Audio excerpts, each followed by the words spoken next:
Particle जो है वो इस्टेब्लिश किया और जिसके नतीजे में उसको नोबेल प्राइज भी मिला था। जबकि उसके जो बेटे जीपी थॉमसन थे, उस जीपी थॉमसन ने इलेक्ट्रॉन को एज अ वेव प्रूव किया था और उनको भी नोबेल प्राइज मिला था। बाप ने इलेक्ट्रॉन को पार्टिकल किया और बेटे ने इलेक्ट्रॉन को वेव किया। बहरहाल हमें इनका एक्सपेरिमेंट पढ़ना है तो हम उसी को देखते हैं बेटा। देखिए बेटा, चार्ज टू मास रेशियो पढ़ने से पहले मोशन ऑफ चार्ज पार्टिकल की एक छोटा सा टॉपिक है जो आपके माइंड में होना चाहिए बेटा। अब ये एक केस है जिसको पढ़ने के सिवा आप आगे नहीं समझ सकते। Motion of charge particle, motion of charged particle in a region where E and B exist perpendicular to each other। ठीक है बेटा, या आप ये भी कह सकते हैं कि cross E and B। Cross E and B का मकसद है कि इलेक्ट्रिक फील्ड और मैग्नेटिक फील्ड दोनों एक दूसरे से परपेंडिकुलर है। चार्ज्ड पार्टिकल की एक मोशन, हम पहले दो मोशन पढ़ चुके हैं कि जो चार्ज्ड पार्टिकल जब किसी भी मैग्नेटिक फील्ड के अंदर आता है तो मैग्नेटिक फील्ड उस चार्ज्ड पार्टिकल के ऊपर फोर्स लगाती है और वो फोर्स बराबर हो जाती है QBB साइन थीटा के। अब सपोज करें बेटा कि हमारे पास इस तरह से एक प्लेट है बेटा, ये आप कह लें कि ये जो है वो पॉजिटिव प्लेट है और ये हमारे पास नेगेटिव प्लेट है बेटा। तो यहाँ पे पॉजिटिव और नेगेटिव प्लेट की वजह से एक इलेक्ट्रिक फील्ड होगी जिसका डायरेक्शन होगा from positive to the negative plate. ये इलेक्ट्रिक फील्ड है बेटा, मीन्स यहाँ पे ये इलेक्ट्रिक फील्ड एग्जिस्ट करती है। अब सपोज करें बेटा कि इसी रीजन के अंदर एक मैग्नेटिक फील्ड भी एग्जिस्ट करती है। देखिए, ये इस तरह से आप कह सकते हैं कि इलेक्ट्रिक फील्ड का डाउनवर्ड डायरेक्शन और मैग्नेटिक फील्ड का अंदर डायरेक्शन इनवर्ड है, तो दोनों एक दूसरे से क्या है बेटा, परपेंडिकुलर है। ठीक है, तो आप कहोगे बेटा कि E is in downward direction and B is in inward direction. ठीक है, आप कहोगे बोथ। ठीक है बेटा, ये बोथ जो है बेटा, both E and B are perpendicular to each other। दोनों एक दूसरे से क्या होते हैं बेटा, दोनों एक दूसरे से परपेंडिकुलर है। इलेक्ट्रिक फील्ड और मैग्नेटिक फील्ड एक दूसरे से परपेंडिकुलर है। ठीक है, अब अगर कोई भी बेटा यहाँ से हम एक चार्ज यहाँ से भेजते हैं बेटा, सपोज करें बेटा कि यहाँ से एक चार्ज आ रही है बेटा, ठीक है, और ये आप कह ले कि ये एक पॉजिटिव चार्ज है बेटा। अगर ये पॉजिटिव चार्ज इस तरह से आ रही है बेटा, इसकी वेलोसिटी जो होती है बेटा, इसकी वेलोसिटी परपेंडिकुलर है बेटा। इसकी वेलोसिटी बेटा टुवर्ड्स राइट है, तो ये वेलोसिटी भी इस मैग्नेटिक फील्ड और इस इलेक्ट्रिक फील्ड से क्या है बेटा, परपेंडिकुलर है। अब जब ये बेटा पॉजिटिव चार्ज यहाँ पे आएगी, जब पॉजिटिव चार्ज यहाँ पे आएगी तो बेटा इसके ऊपर दो फोर्सेस लगेगी। एक फोर्स इसके ऊपर इलेक्ट्रिक फील्ड की वजह से लगेगी, क्योंकि इलेक्ट्रिक फील्ड जो होती है बेटा वो चार्ज पार्टिकल के ऊपर फोर्स लगाती है। और एक इसके ऊपर मैग्नेटिक फोर्स लगेगी जो due to the motion of charge लगेगी। तो इसके ऊपर दो फोर्सेस लगेगी, एक इलेक्ट्रिक फोर्स लगेगी बेटा due to the electric field और दूसरी इसके ऊपर बेटा लगेगी magnetic force due to the motion of charge particle. अब हम ये तय करें कि इसके ऊपर फोर्सेस का डायरेक्शन क्या होगा बेटा। अब देखिए बेटा ये पॉजिटिव चार्ज है तो ऊपर पॉजिटिव चार्ज है, नीचे नेगेटिव चार्ज है, तो इसके ऊपर जो इलेक्ट्रिक फोर्स लगेगी बेटा, इलेक्ट्रिक फोर्स इस तरह से लगेगी, इसके ऊपर ये लगेगी बेटा इलेक्ट्रिक फोर्स। और बेटा ये चार्ज इस तरह से मूव करती है बेटा, तो मैग्नेटिक फील्ड का डायरेक्शन अंदर वेलोसिटी का, तो मैग्नेटिक फोर्स किस तरफ लगेगी बेटा, मैग्नेटिक फोर्स लगेगी इस तरफ। तो दो फोर्सेस लगती है बेटा, एक इलेक्ट्रिक फोर्स लगती है और दूसरी मैग्नेटिक फोर्स लगती है, और दोनों एक दूसरे से क्या होते हैं बेटा, दोनों एक दूसरे से अपोजिट डायरेक्शन में होते हैं। इलेक्ट्रिक फोर्स डाउनवर्ड होती है और मैग्नेटिक फोर्स अपवर्ड होती है। मीन्स ये दोनों फोर्सेस एक दूसरे को कैंसल करने की कोशिश करेंगे। आप इसके बारे में कहोगे बेटा कि charge experiences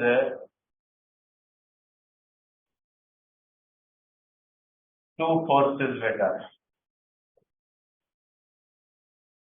electric force and magnetic force exactly in opposite direction बेटा, अपोजिट डायरेक्शन में ये होंगी बेटा, ठीक है। अब देखिए बेटा आपको पता है electric force is constant, electric force बेटा कांस्टेंट होगी बिकॉज इसकी चार्ज का मैग्नीट्यूड क्या होगा बेटा, कांस्टेंट। इलेक्ट्रिक फोर्स जो होती है बेटा वो हो जाएगी electric force is equal to E into Q बेटा, इलेक्ट्रिक फोर्स ऐसे होती है बेटा। तो चार्ज कांस्टेंट है, इलेक्ट्रिक फील्ड कांस्टेंट है बेटा, तो इलेक्ट्रिक फोर्स क्या हो जाएगी, कांस्टेंट बेटा। मैग्नेटिक फोर्स किस पे डिपेंड करती है बेटा, magnetic force depends upon velocity, ठीक है। मैग्नेटिक फोर्स जो होती है वो किस पे डिपेंड करती है बेटा, F is equal to Q V B sine theta. Magnetic force जो होती है बेटा वो डायरेक्टली प्रोपोर्शनल होती है वेलोसिटी से, ठीक है। इसका मकसद है कि यहाँ पे वेलोसिटी बेटा जो है वो तय करेगी कि दोनों फोर्सेस एक दूसरे को कैंसल करते हैं या दोनों फोर्सेस में कौन सी फोर्स ज्यादा होगी। बेटा इस चार्ज पार्टिकल पे जो दोनों फोर्सेस हैं ये बराबर होंगी या दोनों फोर्सेस में से कोई एक फोर्स स्ट्रांग होगी, ये तय कौन करेगा बेटा, ये तय करेगी वेलोसिटी। क्योंकि अगर वेलोसिटी ज्यादा होगी तो मैग्नेटिक फोर्स बहुत ज्यादा हो जाएगी और इलेक्ट्रिक फोर्स उससे कम हो जाएगी, और अगर वेलोसिटी कम होगी तो इलेक्ट्रिक फोर्स ज्यादा हो जाएगी और मैग्नेटिक फोर्स क्या होगी, कम। और एक ऐसी वेलोसिटी भी होगी जिस वेलोसिटी पे दोनों फोर्सेस बराबर भी होंगे, ठीक है। तो आप कहोगे कि जो वेलोसिटी होती है वो तय करेगी कि कौन सी फोर्स ज्यादा है या कौन सी फोर्स कम है बेटा। तो आप कहोगे कि velocity determines magnitude of velocity बेटा। आप कहोगे कि magnitude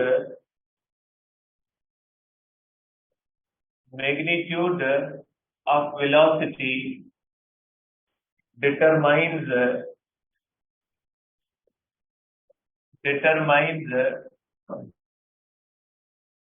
direction of motion of charged particle. बेटा चार्ज्ड पार्टिकल का डायरेक्शन कौन डिटरमाइन करेगा बेटा, वेलोसिटी। क्योंकि यहाँ पे दो फोर्सेस हैं, अगर इलेक्ट्रिक फोर्स बड़ी होगी तो ये चार्ज इधर चली जाएगी, अगर मैग्नेटिक फोर्स होगी तो ये चार्ज ऊपर चली जाएगी। अगर दोनों फोर्सेस बराबर होंगी तो ये चार्ज क्या हो जाएगी बेटा, स्ट्रेट लाइन में चली जाएगी। अब कौन सी फोर्स बड़ी होगी, कौन सी फोर्स छोटी होगी, या कौन सी फोर्सेस बराबर होंगी, वो तय कौन करेगा, वो तय करेगी मैग्नीट्यूड ऑफ वेलोसिटी। ठीक है, अब मैग्नीट्यूड ऑफ वेलोसिटी ही इस बात को तय करेगी बेटा। अब इसकी मुख्तलिफ कंडीशंस लिखते हैं। ठीक है बेटा, अब पहली कंडीशन ये लिखते हैं, if E is greater than if M। अगर बेटा के इलेक्ट्रिक फोर्स मैग्नेटिक फोर्स से ज्यादा होती है तो क्या हो जाएगा बेटा, चार्ज्ड पार्टिकल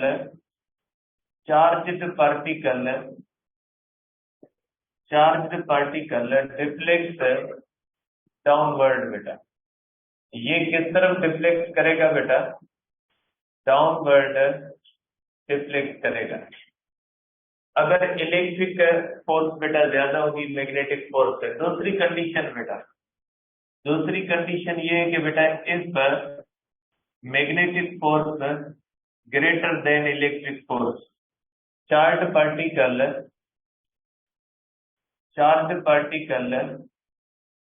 डिफ्लेक्ट अपवर्ड बेटा ये अपवर्ड डिफ्लेक्ट करेगा। ठीक है, अगर मैग्नेटिक फोर्स बड़ी होगी तो ये किस तरफ चला जाएगा बेटा, मैग्नेटिक फोर्स पे चला जाएगा। इफ तीसरी कंडीशन बेटा, if magnetic force is equal to electric force, charged particle moves undeflected बेटा, अनडिफ्लेक्टेड इन स्ट्रेट पाथ बेटा। तो ये चार्ज पार्टिकल जो होगा बेटा वो अनडिफ्लेक्टेड गुजर जाएगा स्ट्रेट पाथ में। आप इसके पाथ बना सकते हैं बेटा, ये चार्ज पार्टिकल इस तरफ चला जाएगा अगर electric force greater than magnetic force. ये चार्ज पार्टिकल इस तरह से चला जाए जब मैग्नेटिक फोर्स ग्रेटर देन होती है इलेक्ट्रिक फोर्स। ये चार्ज पार्टिकल सीधा चला जाएगा अगर इलेक्ट्रिक फोर्स किसके बराबर है, मैग्नेटिक फोर्स के बराबर है बेटा। ठीक है, तो इसके तीन पाथ हो सकते हैं। ठीक है, एक वो पाथ हो सकता है बेटा जिसमें इलेक्ट्रिक फोर्स ज्यादा है, एक वो पाथ हो सकता है जिसमें मैग्नेटिक फोर्स ज्यादा हो सकती है, और एक सीधा हो सकता है। सीधा तब होगा जब दोनों फोर्सेस बराबर होगी, बाकी कर्व तब होगा जब एक फोर्स स्ट्रांग होगी। अब ये तय कौन करेगा, ये तय करेगी स्पीड या मैग्नीट्यूड ऑफ वेलोसिटी, क्योंकि इसमें दोनों फोर्सेस जो है उनमें इलेक्ट्रिक फोर्स कांस्टेंट होती है, मैग्नेटिक फोर्स कांस्टेंट नहीं होती, वो वेलोसिटी के चेंज होने से चेंज हो जाए। तो मीन्स एक सर्टेन वेलोसिटी होगी, जिस वेलोसिटी से अगर वेलोसिटी कम होगी तो इलेक्ट्रिक फोर्स ज्यादा होगी, और उस सर्टेन वेलोसिटी से अगर वेलोसिटी ज्यादा होगी तो मैग्नेटिक फोर्स स्ट्रांग होगी, और उस सर्टेन वेलोसिटी पे इलेक्ट्रिक और मैग्नेटिक फील्ड दोनों एक दूसरे से बराबर होंगे। तो अब इस कंडीशन को हम देखते हैं बेटा कि एट सर्टेन वेलोसिटी बेटा, एट सर्टेन स्पीड बेटा, at certain speed electric force is equal to magnetic force. अब हम उसको अगर कैलकुलेट करें कि वो वेलोसिटी कौन सी होगी जब इलेक्ट्रिक फोर्स और मैग्नेटिक फोर्स इक्वल होंगे। बेटा देखें, जब इलेक्ट्रिक फोर्स बराबर होगी मैग्नेटिक फोर्स के तो आप लिख सकते हैं इलेक्ट्रिक फोर्स किसके बराबर होती है बेटा, E into Q. Magnetic force किसके बराबर होगी, क्यू बी बी, क्योंकि बेटा ये sin 90 इज इक्वल टू 1 होता है। ये हो जाएगी बेटा आपके पास इक्वेशन 1, क्योंकि बेटा ये जो वेलोसिटी है, ये जो वेलोसिटी है v इज परपेंडिकुलर तो ई एंड बी बेटा, इसकी वेलोसिटी किसके साथ परपेंडिकुलर है बेटा, ई के साथ भी परपेंडिकुलर है, बी के साथ भी परपेंडिकुलर। अब अगर आप इसको देखोगे बेटा तो क्यू जाएगा क्यू में, तो स्पीड हो जाएगी बेटा v is equal to E upon B. बेटा ये वेलोसिटी का फार्मूला होगा, ठीक है। और ये अप्लीकेबल है, this is applicable when charged particle moves through cross E and B undeflected बेटा।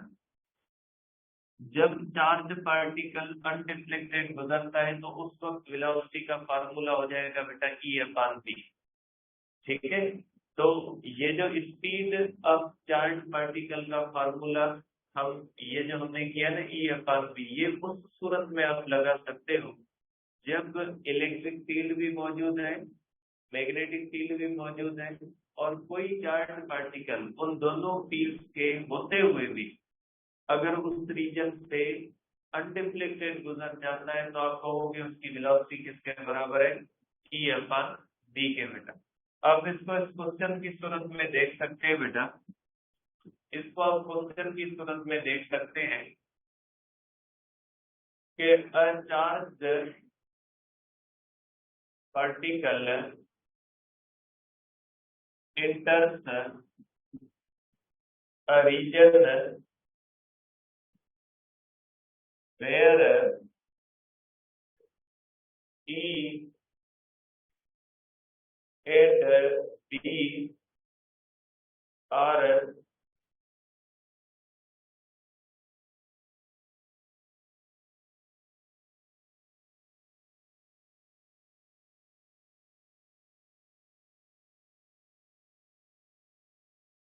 देखिए बेटा, ये चार्ज पार्टिकल एक ऐसी रीजन में आता है जहां पे E और B एक दूसरे से परपेंडिकुलर एग्जिस्ट करती है। If E is equal to 4 newton per coulomb and B is equal to 2 tesla, ठीक है। आप इसको कहेंगे if B is equal to 2 tesla and V is equal to and V is also perpendicular to E and B, then find speed of child particle if it moves through this region undeflected बेटा, ठीक है बेटा। कि अगर कोई भी charge particle है वो किसी भी ऐसी रीजन के अंदर आता है जहां पे इलेक्ट्रिक फील्ड और मैग्नेटिक फील्ड एक दूसरे से परपेंडिकुलर है और चार्ज पार्टिकल भी उन दोनों से परपेंडिकुलर आ रहा है। अब आपको चार्ज पार्टिकल की स्पीड बताएं जब वो चार्ज पार्टिकल उस रीजन से अनडिफ्लेक्टेड गुजर जाएगा।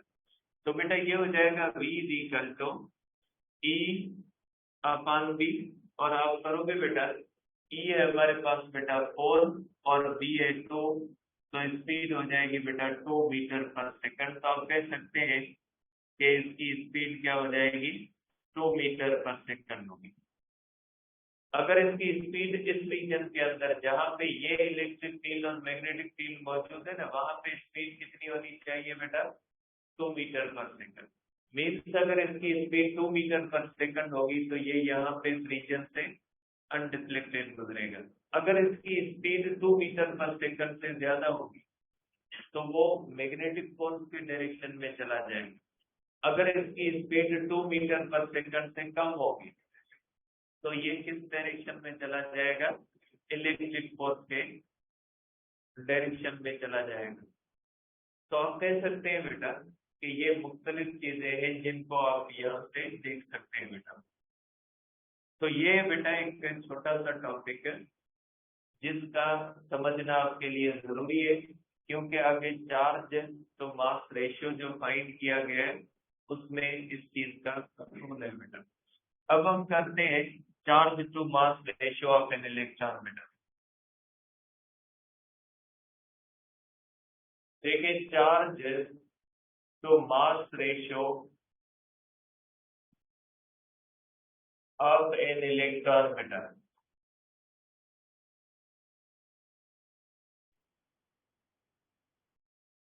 आप कह सकते हैं बेटा E अपॉन एम रेशियो बेटा। पहली बात इसके अंदर बेटा जे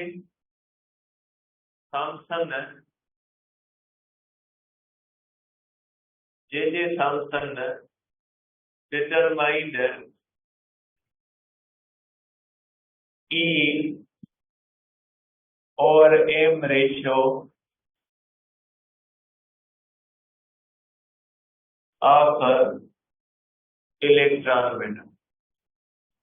चार्ज टू मास रेशियो बेटा इसने फाइंड किया और mass of electron can be mass of electron can be calculated from E over m ratio. ठीक है, आप इलेक्ट्रॉन बेटा इलेक्ट्रॉन का मास आप कर सकते हैं, क्योंकि E अपॉन m रेशियो अगर आपको पता है तो चार्ज ऑन इलेक्ट्रॉन मिलीकान फाइंड कर चुका था और इससे mass of electron easily find हो सकता है। अब ये इसके अंदर जो बेटा अपैरेटस कौन सा था बेटा, इसके अंदर जो अपैरेटस है बेटा, इसके अंदर जो अपैरेटस होता है बेटा, ये अपैरेटस जो होता है बेटा इस तरह से होता है। मैं देखता हूँ अगर इसके अंदर पिक्चर है तो लगाता हूँ, नहीं तो फिर बनाते हैं इसके अपैरेटस। ये इसके अंदर पिक्चर है नहीं बेटा, तो इसको बना लेते हैं। अपैरेटस कौन सा होता है देखिए, सपोज करें बेटा कि इस तरह से हमारे पास एक बेटा इलेक्ट्रॉन घन भी इसको कहा जाता है अपैरेटस। इसने एक अपैरेटस लिया था बेटा इस तरह से एक अपैरेटस लिया था और उस अपैरेटस के अंदर बेटा इस तरह से एक स्क्रीन लगी हुई थी इस तरह से।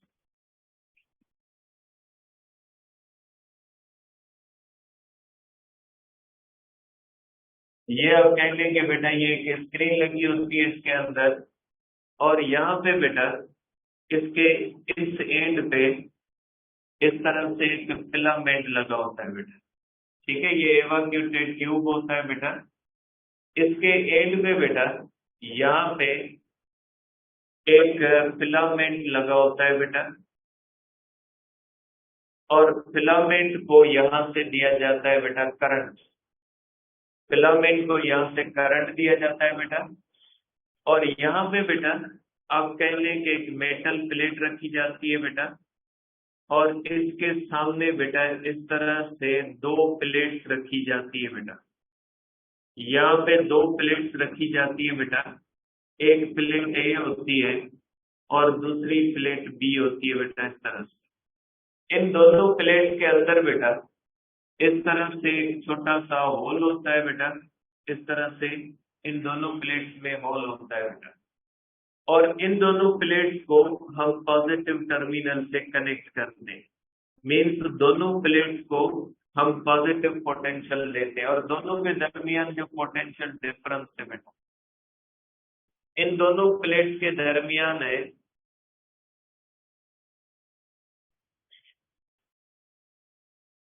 और इसके दरमियान जो है वो इसके और इसके दरमियान बेटा ये जो पोटेंशियल है फिलामेंट और इसके दरमियान जो पोटेंशियल डिफरेंस है बेटा वो 1000 वोल्ट है। ठीक है, और फर्स्ट प्लेट और सेकंड प्लेट के दरमियान जो पोटेंशियल डिफरेंस है बेटा वो 500 वोल्ट है।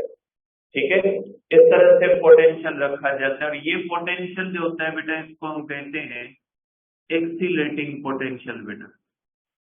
ये एक्सीलरेटिंग पोटेंशियल होता है बेटा। ठीक है, इस तरह से दो प्लेट्स हैं जिनके ऊपर पॉजिटिव पोटेंशियल रखा जाता है बेटा। और ये जो स्क्रीन होती है बेटा, ये स्क्रीन होती है, ये अंदर से खाली होता है बेटा। ठीक है, अब इस स्क्रीन के ऊपर जो है वो बेटा जिंक सल्फाइड जो होता है इसकी कोटिंग होती है बेटा। इस स्क्रीन के ऊपर जो होता है बेटा जिंक सल्फाइड जो होता है बेटा, जिंक सल्फाइड की कोटिंग होती है बेटा इस स्क्रीन के ऊपर। तो इस तरह से हम बेटा एक जो है वो अपैरेटस लेते हैं बेटा। ये इस तरह से गिलास का अपैरेटस होता है। इसके अंदर यहाँ पे फिलामेंट लगा होता है। फिलामेंट के सामने बेटा दो प्लेट्स लगी होती है। उन प्लेट्स के सेंटर पे बेटा होल होता है, और उन दोनों प्लेट्स को हम किससे कनेक्ट करते हैं? उन दोनों प्लेट्स को पॉजिटिव पोटेंशियल से हम कनेक्ट करते हैं बेटा। और यहाँ पे ये बेटा स्क्रीन होती है, और ये जो स्क्रीन होती है बेटा, ये इसके ऊपर जिंक सल्फाइड की कोटिंग की होती है। ये अंदर की साइड पे जिंक सल्फाइड बेटा, अंदर की साइड पे जिंक सल्फाइड लगा होता है। अब जिंक सल्फाइड की एक प्रॉपर्टी है बेटा, जिंक सल्फाइड के ऊपर अगर चार्ज्ड पार्टिकल फॉल करेगा तो जिंक सल्फाइड जो होगा बेटा, उसमें रोशनी का छोटा सा धब्बा बनेगा, मीन्स उसके अंदर स्पार्क पैदा होगा। अगर यहाँ से बेटा हम इलेक्ट्रॉन छोड़े ना, तो इलेक्ट्रॉन जब इस स्क्रीन के अंदर लगेंगे, तो जहां जहां पे इलेक्ट्रॉन लग रहे होंगे ना, वहां पे हल्का निशान रोशनी का बन जाएगा, स्पार्क बन जाएगा, और हमें पता लगता रहेगा कि ये इलेक्ट्रॉन यहाँ पे फॉल कर रहे हैं। तो ये एक्सपेरिमेंटल अरेंजमेंट होती है बेटा इसकी, कि ये एक्सपेरिमेंटल अरेंजमेंट करने के लिए हम जो लेते हैं बेटा, इसके अंदर इस तरह से इलेक्ट्रॉन गन भी आप इसको कह लें, CRO भी आप कह लें इसको। तो ये इसके अंदर बेटा फिलामेंट होता है। मैं इसके नेम लिख देता हूँ बेटा। ये बेटा फिलामेंट होता है। फिलामेंट को हम देते हैं बेटा करंट, फिलामेंट को करंट देते हैं। और फिलामेंट के अंदर होती है बेटा थर्मियोनिक, थर्मियोनिक इमिशन होती है। थर्मियोनिक इमिशन का मकसद होता है बेटा कि ये गर्म होगी, प्लेट गर्म होगी, और इसमें से इलेक्ट्रॉन जो होंगे वो निकलेंगे बेटा। अब जब हम इसको बेटा इस तरह से हम इसको करंट देंगे, और करंट जब हम देंगे बेटा, तो इसमें से निकलेंगे इलेक्ट्रॉन बेटा। ये जो इलेक्ट्रॉन निकलेंगे इसमें थर्मियोनिक इमिशन होगी, और ये इलेक्ट्रॉन जो होंगे बेटा, पॉजिटिव पोटेंशियल क्या करेगा? उन इलेक्ट्रॉन्स को पॉजिटिव पोटेंशियल इनको अट्रैक्ट करेगा, और पॉजिटिव पोटेंशियल के अट्रैक्ट करने से बेटा इसके अंदर क्या हो जाएगा बेटा, कि ये पॉजिटिव पोटेंशियल होगा बेटा, काइनेटिक एनर्जी होती है वर्क के बराबर Q डेल्टा V के बेटा। तो ये इलेक्ट्रॉन्स यहाँ पे क्या करेंगे बेटा? काइनेटिक एनर्जी, क्योंकि काइनेटिक एनर्जी जो होती है बेटा, ये डायरेक्टली प्रोपोर्शनल होती है एक्सीलरेटिंग पोटेंशियल के। तो बेटा काइनेटिक एनर्जी होती है 12mv²। ठीक है, और यहाँ से आप कर सकते हैं बेटा कि ये जो है is equal to Q delta V के अंदर बेटा। ठीक है, अब यहाँ से आप कर सकते हैं V is equal to under integral 2Q into V upon M। ये स्पीड का फार्मूला आ सकता है बेटा 2eV अपॉन M बेटा। ठीक है, इसकी स्पीड का फार्मूला ये हो। ठीक है बेटा, तो ये होता है इस तरह से आप इसको एक्सपेरिमेंटल अरेंजमेंट करते हैं बेटा। यहाँ से इलेक्ट्रॉन निकलेगा, ये एक्सीलरेटिंग पोटेंशियल इसको क्या करेगा बेटा? एक्सीलरेटिंग पोटेंशियल इसको एक्सीलरेट करवाएगा, और ये इलेक्ट्रॉन जब एक्सीलरेट करेंगे तो ये एक्सीलरेट करते हुए इलेक्ट्रॉन कहाँ पे आके स्ट्राइक करेंगे? इस स्क्रीन के ऊपर आके स्ट्राइक करेंगे बेटा। ठीक है, अब इसका फार्मूला क्या होगा बेटा? इसका फार्मूला क्या होता है बेटा? चार्ज टू मास रेशियो का। देखिए बेटा, हमने प्रीवियस टॉपिक में पढ़ा है कि कोई भी चार्ज पार्टिकल जो होता है उसका रेडियस होता है बेटा mv अपॉन qd बेटा। इस फार्मूले से आप charge to mass ratio find कर सकते हैं बेटा। इस तरह से हो जाएगा Q upon M is equal to V upon R into B बेटा। और चार्ज ऑन इलेक्ट्रॉन है बेटा E के बराबर, तो E upon M is equal to होगा बेटा V upon R into B। Charge to mass ratio का ये फार्मूला आ गया। इसका मकसद है कि अगर इलेक्ट्रॉन को हम यहाँ से भेजते हैं और इलेक्ट्रॉन की अगर हमें वेलोसिटी भी पता होती है और इलेक्ट्रॉन का अगर रेडियस भी हमें पता लगे कि वो इलेक्ट्रॉन जो होता है वो मैग्नेटिक फील्ड के अंदर जब डिफ्लेक्ट होता है तो उसका रेडियस कितना होता है, तो हम क्या फाइंड कर सकते हैं बेटा, charge to mass ratio find कर सकते हैं। Means charge to mass ratio को हम फाइंड कर सकते हैं अगर हमें इलेक्ट्रॉन की स्पीड पता हो और इलेक्ट्रॉन जब किसी मैग्नेटिक फील्ड के अंदर डिफ्लेक्ट करे उसका अगर हमें रेडियस पता हो तो चार्ज टू मास रेशियो को फाइंड कर सकते हैं बेटा। अब इस मकसद के लिए हम क्या करते हैं बेटा, ये जो इलेक्ट्रॉन्स होते हैं इनको हम देखते हैं बेटा। ये इलेक्ट्रॉन्स इस तरह से आते हैं बेटा और ये इलेक्ट्रॉन बहुत तेजी के साथ बेटा इस तरह से आके स्ट्राइक करते हैं, इस तरह से बेटा के स्ट्राइक करते हैं इस पॉइंट O पे बेटा।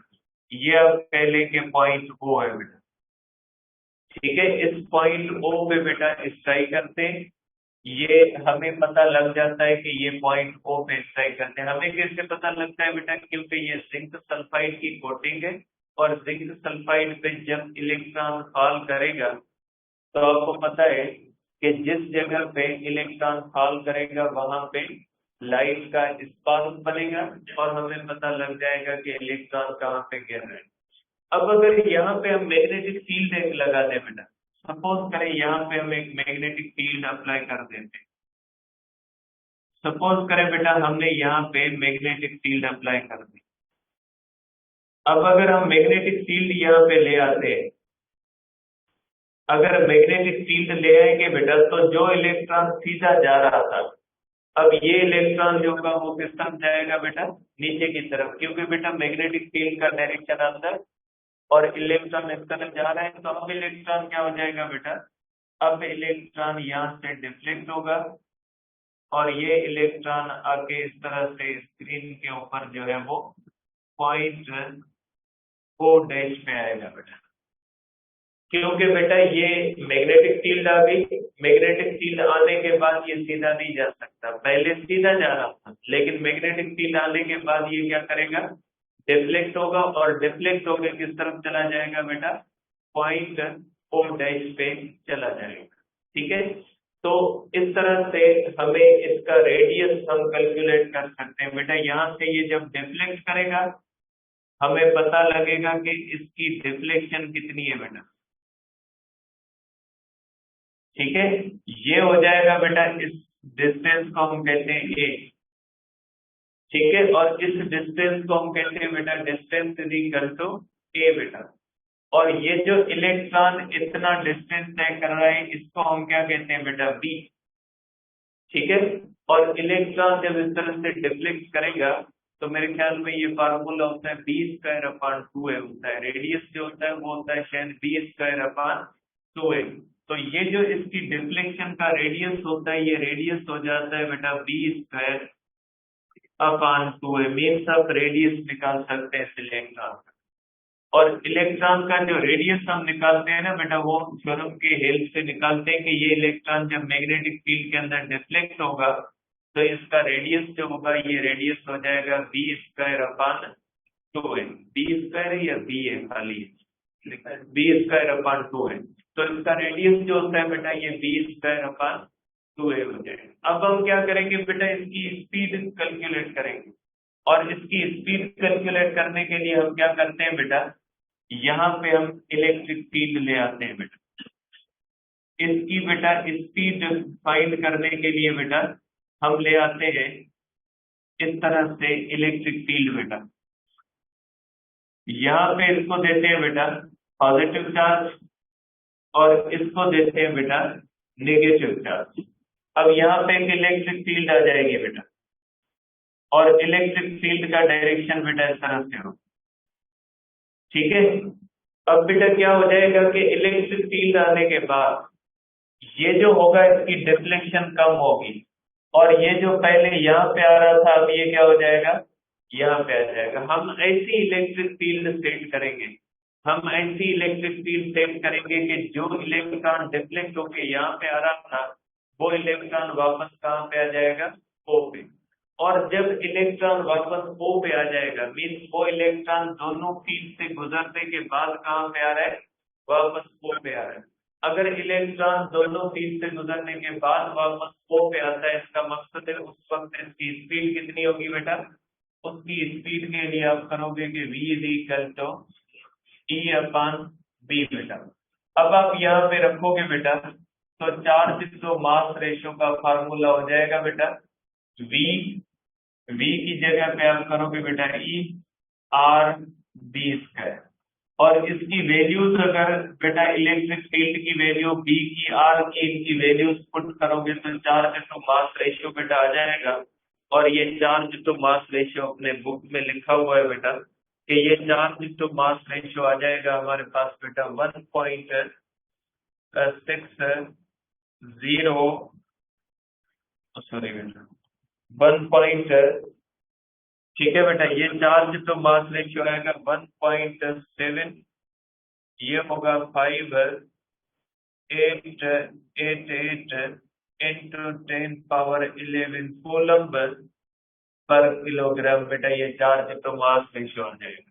ठीक है, तो ये इस तरह से इलेक्ट्रिक फील्ड है, मैग्नेटिक फील्ड है, और रेडियस वगैरह को फाइंड करके जब आप वैल्यू रखोगे तो यहाँ से मास ऑफ इलेक्ट्रॉन आ जाएगा बेटा, मास ऑफ इलेक्ट्रॉन आ जाएगा बेटा E/1.75 into 10⁻11 is equal to होगा बेटा 1.6 10⁻19 upon 1.75 10⁻11, तो मास ऑफ इलेक्ट्रॉन आ जाएगा बेटा 9.1 -31 किलोग्राम। आप इसको इस तरह से कैलकुलेट कर सकते हैं मास ऑफ इलेक्ट्रॉन को बेटा। तो ये चार्ज टू मास रेशियो बेटा हम फाइंड करते हैं with the help of electron gun, और इस तरह से आपको चार्ज टू मास रेशियो की वैल्यू मिल जाती है बेटा। ठीक है, अब इसके बाद में बेटा थोड़ा टाइम रहता है तो मैं बेसिक्स बता देता हूँ आपको एम्पियर्स लॉ की बेटा। देखिए बेटा, इसके बाद हमें पढ़ना है एम्पियर्स लॉ, लेकिन इसके अंदर आपको जो कॉन्सेप्ट आना चाहिए वो आना चाहिए करंट इनक्लोज्ड, या पहले आपको पता होना चाहिए बेटा एम्पियरल लूप को बेटा।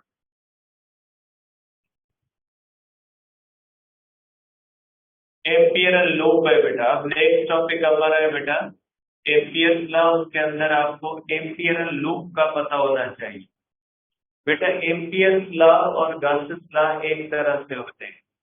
गॉसेस लॉ इलेक्ट्रोस्टैटिक्स का फंडामेंटल लॉ है जो मुख्तलिफ चार्ज की हुई चीजों की इलेक्ट्रिक फील्ड को फाइंड करने के लिए इस्तेमाल किया जाता है, जबकि एम्पियर्स लॉ बेटा इलेक्ट्रोमैग्नेटिज्म का लॉ होता है जिसको मुख्तलिफ चीजों की मैग्नेटिक फील्ड को फाइंड करने के लिए इस्तेमाल किया जाता है।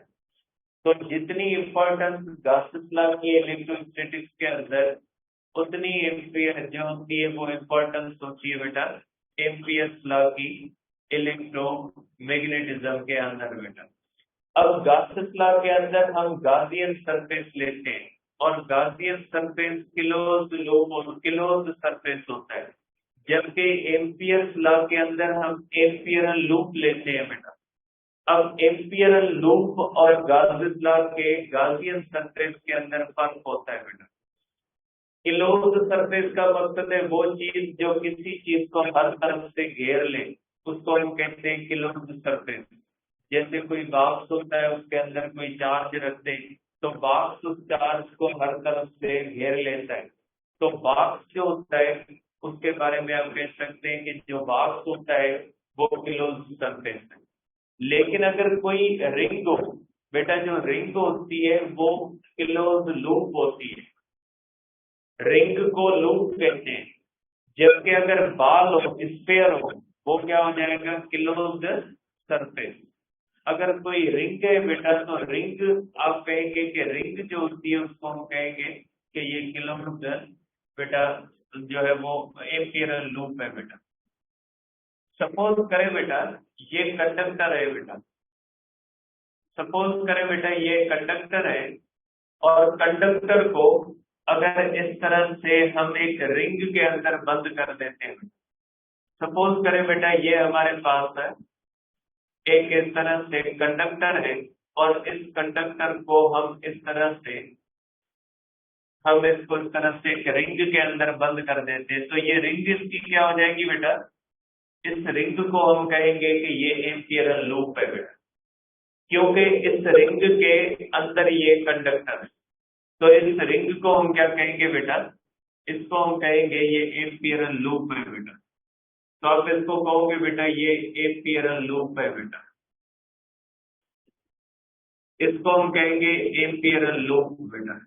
एम्पियरल लूप का मकसद है कोई भी सर्कुलर या कोई भी रेक्टेंगुलर चीज, जैसे फॉर एग्जांपल अगर कोई इस तरह से एक रेक्टेंगुलर चीज है बेटा और इसमें से अगर हम एक कंडक्टर को गुजारते हैं बेटा, अगर कंडक्टर को इससे हम गुजारते हैं बेटा इस तरह से, तो ये बेटा रेक्टेंगुलर लूप जो होगा ये क्या हो जाएगा बेटा, इसको भी हम कहेंगे कि ये क्या है बेटा, ये भी एम्पियरल लूप है बेटा, इसको भी हम एम्पियरल लूप कह सकते हैं। ठीक है, कोई इस तरह से आर्बिट्ररी शेप की कोई भी चीज है बेटा इस तरह से, अगर इसमें से किसी कंडक्टर को हम गुजारते हैं बेटा, इस तरह से कंडक्टर को गुजारते हैं, तो बेटा ये आर्बिट्ररी शेप का जो सरफेस होता है इसको भी हम क्या कह सकते हैं बेटा, इसको भी हम कह सकते हैं एम्पियरल लूप बेटा, इसको हम कहते हैं एम्पियरल लूप बेटा। एम्पियरल लूप किसी भी शेप के अंदर हो सकता है, वो सर्कुलर शेप का हो सकता है, वो इस तरह से रेक्टेंगुलर शेप का हो सकता है, ये जो होता है इस तरह से आर्बिट्ररी शेप का हो सकता है। ठीक है, भेज दीजिएगा पेज बेटा, आप इसको इस तरह से रख लें पहले।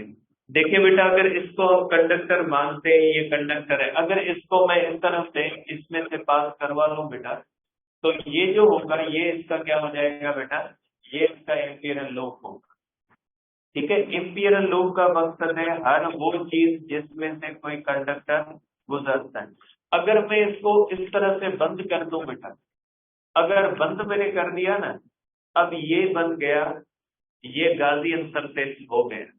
गॉसियन सरफेस वो सरफेस होता है जो किसी भी चीज को कंप्लीटली अपने अंदर बंद कर देता है, वो गॉसियन सरफेस। लेकिन अगर यही पेन इसमें से इस तरह से गुजरे, ये सरफेस इस पेन के किसी एक हिस्से को अपने अंदर बंद करे, तो वो क्या बन जाएगा, वो बन जाएगा एम्पियरल लूप बेटा। अब इस एम्पियरल लूप के अंदर होता है बेटा करंट एनक्लोज्ड बेटा। अब करंट एनक्लोज्ड का मकसद क्या होता है बेटा,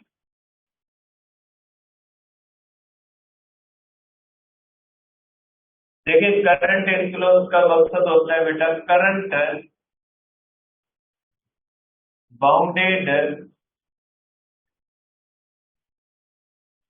विद इन एम्पियरल लूप बेटा।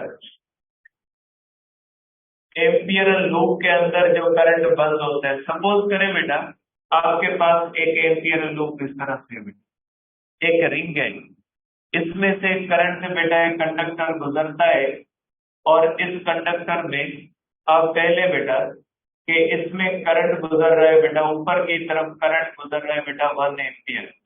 तो आप कहोगे बेटा कि करंट इनक्लोज्ड कितना है, current enclosed is equal to 1 ampere है। ठीक है, वो करंट जो इस रिंग के अंदर से गुजर रहा है।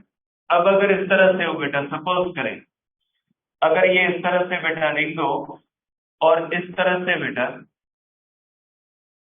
अगर इस तरह से बेटा एक कंडक्टर इस तरह से गुजरता है और एक कंडक्टर इस तरह से गुजरता है। अगर आप देखिए बेटा, इसके अंदर भी करंट 1 एम्पियर है और यहाँ पे भी करंट बेटा 1 एम्पियर है। अब करंट इनक्लोज क्या होगा बेटा? Current enclose is equal to 1 ampere. Current enclose का मकसद है वो करंट है जो एम्पियर लूप से गुजर रहे हैं। अब अगर इस तरह से करें बेटा, सपोज करें इस तरह से बेटा कि हमारे पास एक एम्पियर लूप है बेटा। अब इसके अंदर दो कंडक्टर्स हैं बेटा। अगर इस तरह से दो कंडक्टर्स हैं बेटा, दो कंडक्टर में करंट है बेटा, और इसमें से आप कह लेंगे 1 एम्पियर है और इसमें से भी 1 एम्पियर है। अब करंट इनक्लोज क्या हो जाएगा बेटा? करंट इनक्लोज होगा 1 plus 1 is equal to 2 ampere. ठीक है। अब अगर इस तरह से हो बेटा, सपोज करें बेटा इस तरह से हो कि इस तरह से बेटा एम्पियर लूप है और उसमें से करंट अगर इस तरह से हो,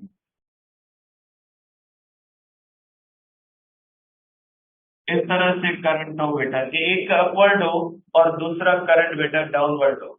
अगर ये हमारे पास है बेटा 2 एम्पियर और ये हमारे पास है 1 एम्पियर, तो करंट इनक्लोज क्या हो जाएगा बेटा?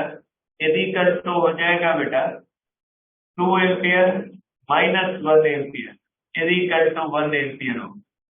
अगर करंट का डायरेक्शन बेटा अपोजिट है तो करंट को एक दूसरे से क्या करेंगे? माइनस करेंगे। अगर करंट का डायरेक्शन सेम है तो करंट को क्या कहेंगे बेटा? प्लस करेंगे। ठीक है, तो ये रूल होता है। तो आप कहोगे बेटा कि करंट इनक्लोज बेटा, current enclose is algebraic sum बेटा। ये होता है बेटा algebraic sum of all currents passing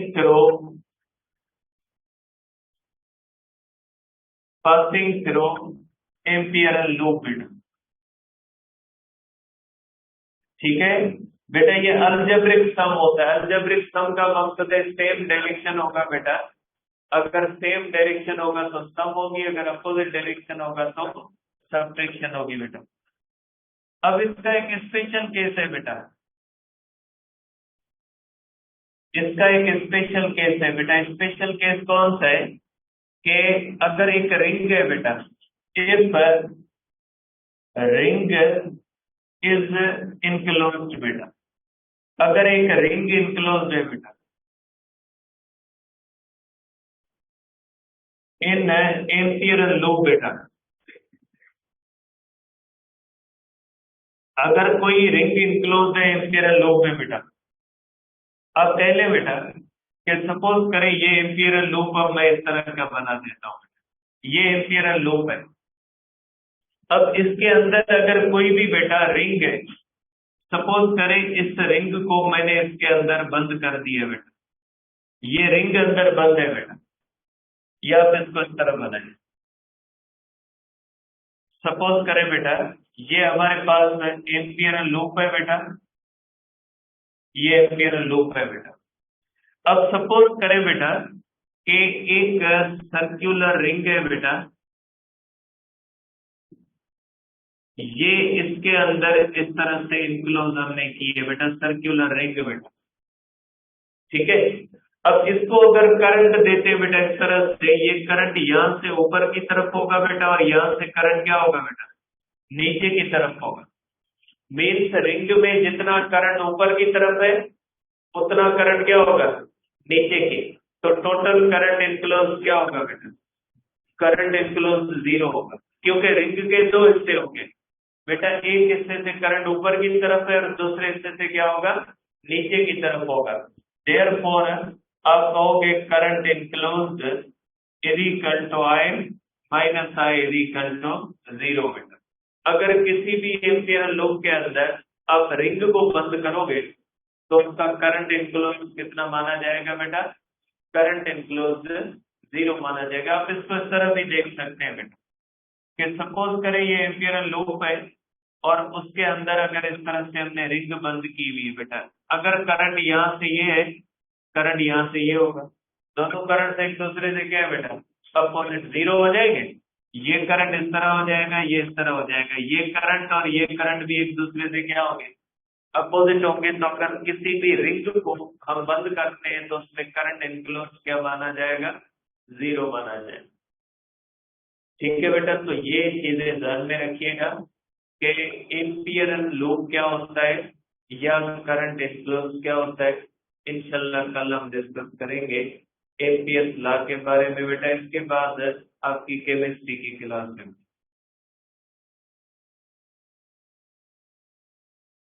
हाँ देना आराम करे भगवान।